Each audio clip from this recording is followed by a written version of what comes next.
Betrayal and Broken Bonds. Izu and I had been inseparable since childhood. He was more than a friend. He was family. We grew up together, navigating the rough streets of our neighborhood, dreaming about a future where we'd rise above our circumstances. We went to the same schools, protected each other from bullies, and when we finally stepped into the real world, we built something together. A business that had the potential to change our lives. We made a pact. No matter what, we would never let money, power, or success come between us. I was a fool to believe that promise would hold. The first crack in our friendship appeared when I introduced Izu to Jenny, my girlfriend of 2 years. She was everything to me. Smart, beautiful, ambitious, the kind of woman a man would fight to keep. Izu had met her once in college, but when we started holding late-night business meetings at my lodge, the two of them became familiar. At first, I told myself it was nothing. Izu was my brother, and Jenny, she loved me. But then, signs started to appear. A lingering glance, a private joke that I wasn't in on. The way Jenny would laugh just a little too hard at Izu's words, tucking her hair behind her the way she did when she was nervous. And Izu, he started changing. There were missed calls, unanswered texts, and vague excuses. I noticed how he'd tilt his phone away whenever I was near, or how he'd disappear for hours without an explanation. But still, I silenced the warning bells in my head. I convinced myself that I was being paranoid, that my mind was playing tricks on me. After all, Izu and I were on the brink of something great. Our business was thriving, and we had just secured a major investor, someone who could take us to the next level. But then, Izu started making moves without me. Meetings were held behind closed doors, contracts were discussed without my knowledge. When I confronted him, his response was smooth. Too smooth. "David, I'm just trying to make sure we don't miss any opportunities." I wanted to believe him, but the doubt in my gut was growing. And then came the night that shattered everything. Jenny and I had plans for dinner that evening. It was supposed to be a simple night, just the two of us. But when I called, her phone rang and rang until it went to voicemail. I tried again and again. Nothing. A strange unease settled over me.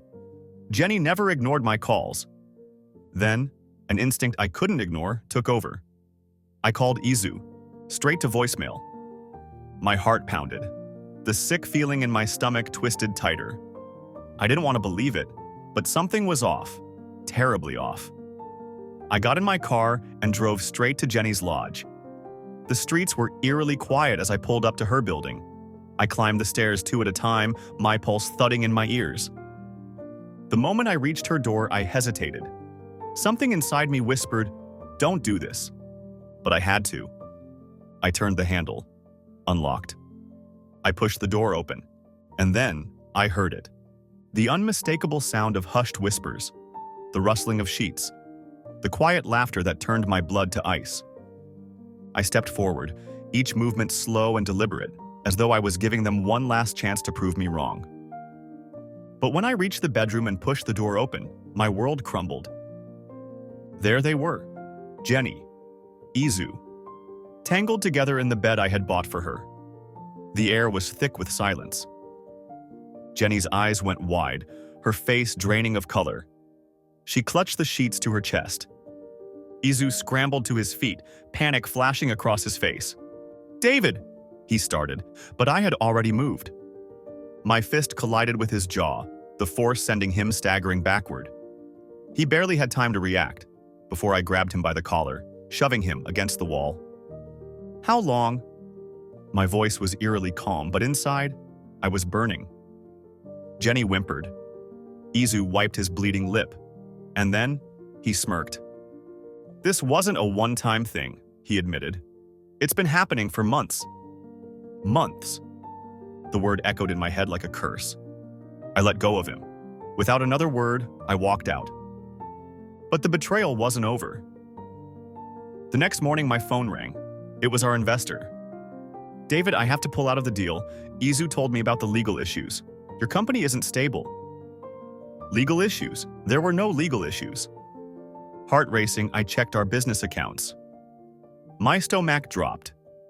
Izu had been siphoning money, small amounts at first, but over time they added up to half of everything we had built.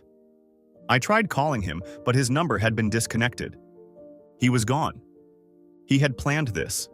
The betrayal, the deception, the money, all of it. In a single night, I had lost everything. But I refused to stay broken. Brick by brick, I rebuilt. I poured every ounce of pain, every shred of betrayal into rebuilding my business from the ground up. And as for Izu and Jenny, they got exactly what they deserved. A year later, Izu's empire crumbled. Without me, he couldn't keep things running. He burned through the stolen money, made reckless decisions, and eventually lost everything. And Jenny? She left him the moment the money was gone. Poetic justice. But by then I had moved on. I had rebuilt.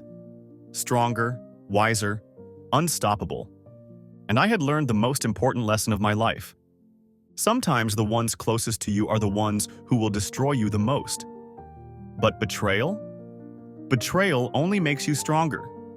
Thank you for listening to Betrayal and Broken Bonds. If you enjoyed this story, don't forget to like, follow, and subscribe for more powerful narratives.